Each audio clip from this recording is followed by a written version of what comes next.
नमस्कार दोस्तों, आप देख रहे हैं बियॉन्ड बॉर्डर्स और मैं हूं अनुज। मोहम्मद यूनुस के बांग्लादेश पर भारत सरकार के फैसले और तेवर आखिरी ऐलान की कगार तक पहुंच रहे हैं।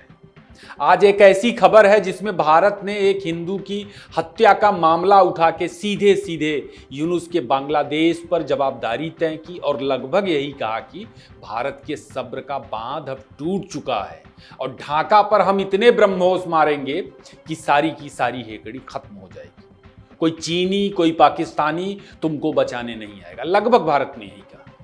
भारत किस वजह से सख्त हुआ, आज के एपिसोड में बात करेंगे।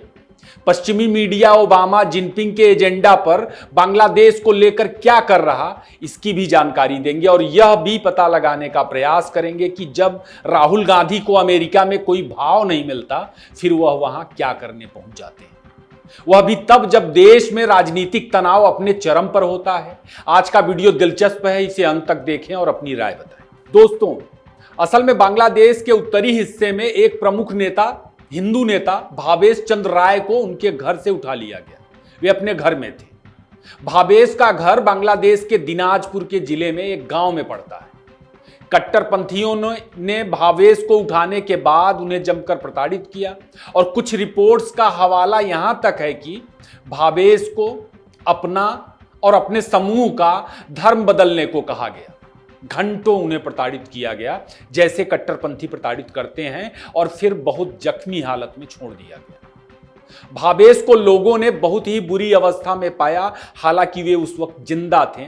उन्हें अस्पताल ले जाने की कोशिशें हुई, लेकिन अस्पताल पहुंचने से पहले ही उनकी जान चली गई। भावेश इलाके में हिंदुओं के बहुत बड़े नेता थे, कोई साधारण नेता नहीं थे।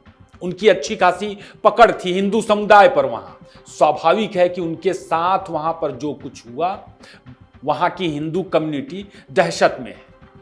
बांग्लादेश के उत्तर और उत्तर पश्चिमी इलाकों में हिंदुओं को लंबे वक्त से जमकर निशाना बनाया जा रहा।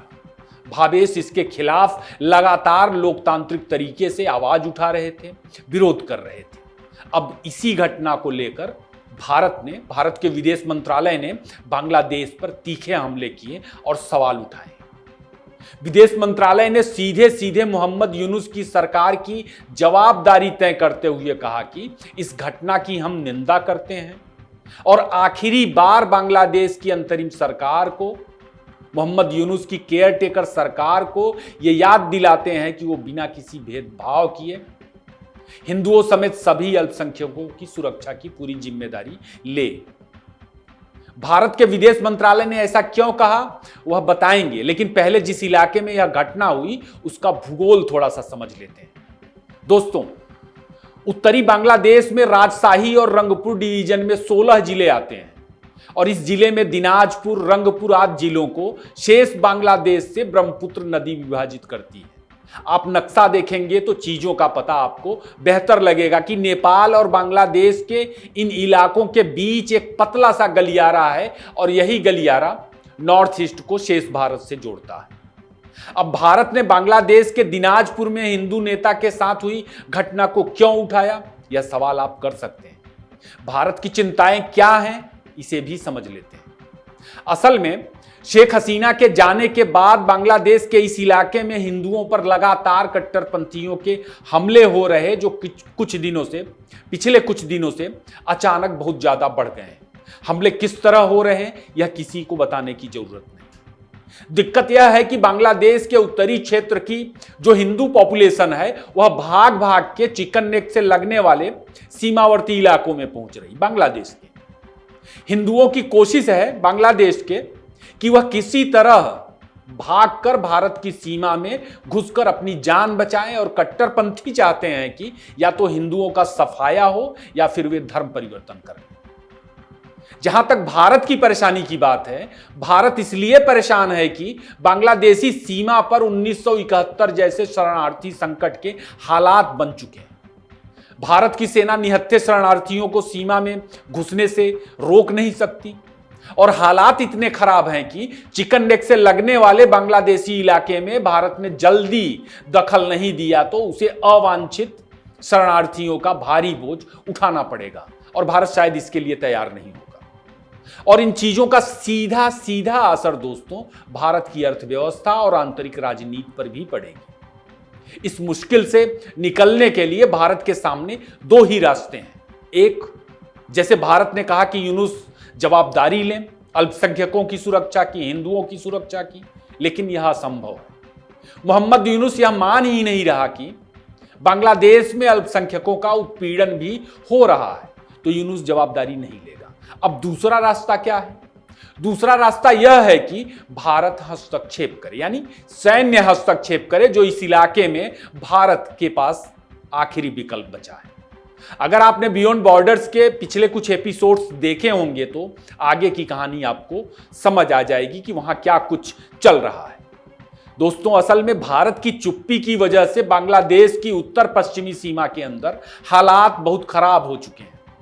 बांग्लादेश के अलग अलग हिस्सों से निकल के लोग चिकन नेक की तरफ वाले जो इलाके हैं बांग्लादेश के, वहां पर पहुंच रहे हैं। किस लिए पहुंच रहे हैं? कि वे भारत आना चाहते हैं। अब तमाम आशंकाओं की वजह से अचानक से बांग्लादेश को लेकर के भारत सख्त नजर आ रहा, तो चीजें वाकई बहुत गंभीर है। पश्चिम बंगाल, दिल्ली और तमाम इलाकों में देश के जो कुछ इस वक्त आप देख रहे होंगे, राजनीति के नाम पर देश के अंदर जो कुछ चल रहा है, तमाम चीजें आप समझ सकते हैं। ट्रंप का अमेरिका जरूर भारत को लेकर थोड़ा अलग रहा, लेकिन चीन और बाइडेन ओबामा का अमेरिका कभी अलग नहीं रहे। आप देखिए, बांग्लादेश के लिए जो काम बाइडेन प्रशासन करता आ रहा था कुछ महीने पहले तक, बाइडेन के जाने के बाद अब वही सारे काम चीन करता दिख रहा। यूनुस ने चीन के साथ समझौता किए, उसमें से एक अवैध समझौता तीस्ता को लेकर के भी है। अभी बांग्लादेश के जिस इलाके में हिंदुओं के पलायन कर पहुंचने की चर्चा हो रही थी दोस्तों, असल में चीन बांग्लादेश का समझौता इसी इलाके में तीस्ता को लेकर हुआ है।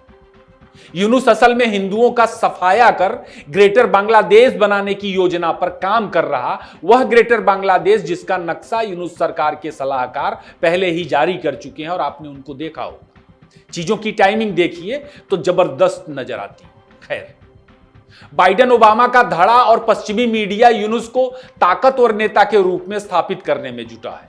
फिलहाल अभी हाल ही में टाइम ने दुनिया के 100 शक्तिशाली लोगों की एक सूची जारी की और इसमें यूनुस है, मगर भारत का कोई भी नेता नहीं। संसद के बनाए कानून पर पश्चिम बंगाल और सुप्रीम कोर्ट में क्या कुछ हो रहा किसी को बताने की जरूरत नहीं। और ऐसे संवेदनशील वक्त में नेता प्रतिपक्ष राहुल गांधी अमेरिका निकल चुके हैं। अमेरिका में राहुल गांधी को कोई पूछता नहीं। पिछली बार गए थे, कोई एक ढंग का नेता या अमेरिकी अधिकारी भारतीय विपक्ष के सबसे बड़े नेता से मिलता नजर नहीं आया था। तब राहुल गांधी ने इल्हान उमर और कुछ बांग्लादेशी कचरों से मुलाकात की थी, जिसकी तस्वीरें भी सामने आई थी। यह भी देखिए कि राहुल गांधी का स्वागत करने कौन आया। ओवरसीज कांग्रेस का अध्यक्ष सैम पित्रोदा। यह वही सैम पित्रोदा है जिसने बताया कि भारत चीन को नाहक दुश्मन मानता है। चीन तो भारत का दुश्मन है ही नहीं। चीन का भारत के प्रति रवैया कभी दुश्मनी का रहा ही नहीं। और सैम पित्रोदा वही नेता है दोस्तों जो चुनाव में दक्षिण भारत के लोगों को अफ्रीका का बताता है, नॉर्थ ईस्ट के लोगों को मंगोल और चीनी करार देता है, उत्तर के लोगों को उज्बेकिस्तान का बताता है और पश्चिम के लोगों को कहता है कि ये अरब के हैं। बाद में कांग्रेस उसके कहे पर सफाई देती है कि यह उसका निजी विचार है, कांग्रेस का विचार नहीं। यह भी दिलचस्प है कि इस वक्त संशोधनों का विरोध करने वाले तमाम इन्फ्लुएंसर आपको सोशल मीडिया पर चीन के पक्ष में माहौल बनाते दिख जाएंगे। सारे लोग एक ही। अमेरिका में चीन डोनाल्ड ट्रंप की सरकार गिराने पे तुला है। ट्रंप का विरोध सड़कों से होते हुए व्हाइट हाउस तक पहुंच चुका है। व्हाइट हाउस के बाहर लोगों ने खड़े होकर दोस्तों ट्रंप का इस्तीफा मांगा है। आप खबरें देख सकते हैं। पश्चिम का मीडिया बांग्लादेश को लेकर के अपने अभियान में जुटा हुआ है। अभी आपने टाइम की जो सूची देखी होगी जिसमें दुनिया भर के 100 शक्तिशाली लोगों का नाम शामिल किया गया है, टाइम की सूची में भारत का कोई भी नेता नहीं है, लेकिन मोहम्मद यूनुस को शामिल किया गया। यानी यूनुस को पश्चिम एक कवर अप देने की कोशिशों में अभी भी जुटा हुआ है। क्या यूनुस इतना ताकतवर नेता है? नहीं। असल में यह पश्चिम के उसी प्रोपेगेंडा का हिस्सा है जिसके तहत कांग्रेसी इकोसिस्टम भारत में कहता नजर आता है कि मोदी को दुनिया अब बड़ा नेता नहीं मानती। मोदी अब दुनिया के बड़े नेता नहीं हैं, यूनुस के बराबर भी नहीं मानती। देखो यूनुस कितना बड़ा नेता है, उसे टाइम में जगह मिली है। तो क्या ऐसा है? बावजूद कि मुझे लगा था कि राहुल गांधी का नाम तो टाइम की 100 सूची में होना चाहिए। आखिर राहुल गांधी ने भारत में लोकतंत्र बचाया। उनके पेरोल पर पलने वाले पत्रकार इसी बात के लिए उन्हें जननायक भी करार देते हैं। लेकिन दुर्भाग्य से राहुल गांधी का भी नाम टाइम की सूची में नहीं है। लेफ्ट लॉबी का ग्लोबल एजेंडा आप समझ सकते हैं, बावजूद यह लेफ्ट लॉबी कुछ कर नहीं पाएगी भारत का। दोस्तों, 21 अप्रैल को अमेरिकी vice president JD Vance Bharat आ रहे हैं। तुलसी भारत आके जा चुकी हैं और अमेरिका भारत के बीच सिर्फ बांग्लादेश पर इस वक्त बातचीत चल रही है और जोरदार डील हो रही है। प्रधानमंत्री की अमेरिका यात्रा से लेकर अब तक बांग्लादेश एक बहुत बड़ा एजेंडा रहा है दोनों देशों के बीच बातचीत का। प्रधानमंत्री मोदी को फ्री हैंड मिला है और मोदी को तय करना है कि वे बांग्लादेश पर क्या फैसला लेते हैं। तुलसी के बाद अब जेडी वेंस के आने का मतलब निकलता है। कई चीजों के कनेक्शन है। कुछ लोग तो यहां तक कह रहे हैं सोशल मीडिया पर कि राहुल गांधी जब भी विदेश जाते हैं उसके आगे पीछे भारत में अराजकता को देख सकते हैं और राहुल गांधी की इस यात्रा का भी छिपा मकसद और एजेंडा है। अभी जो वे अमेरिका की यात्रा पर निकले हैं, हो सकता है, पर मुझे नहीं मालूम। राहुल गांधी की अमेरिका यात्रा में पता नहीं क्या निकलेगा, लेकिन वह अमेरिका गए हैं तो भारत को डरना चाहिए।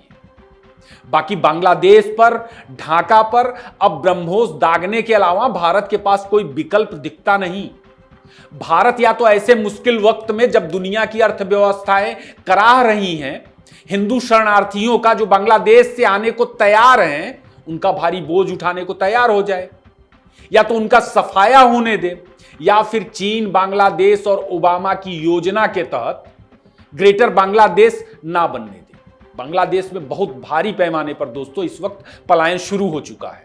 तो बांग्लादेश में जिस हिंदू नेता की जान ली गई, उसके लिए भारत को क्यों आवाज उठानी पड़ी, आप बेहतर समझ सकते हो। कुछ तो बड़ा होने वाला है। वीडियो यहीं खत्म करते हैं। आपको कैसा लगा जरूर बताएं। इसे ज्यादा से ज्यादा लाइक और शेयर करें। फिर किसी नए विषय पर मुलाकात होगी। आपने इतना वक्त दिया, आपका बहुत बहुत धन्यवाद।